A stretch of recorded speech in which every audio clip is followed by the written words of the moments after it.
আজি আমি কেইজনমান ল'ৰাই ধূলাৰ ফালে আহি আছিলোঁ।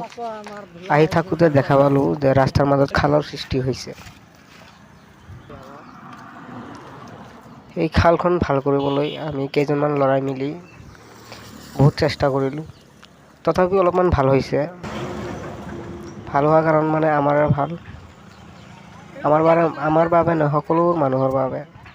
কাৰণ দুজন মানুহ যেতিয়া ৰাতি আন্ধাৰৰ মাজত আহি থাকিব, হঠাতে খালত পৰি যাব পাৰে।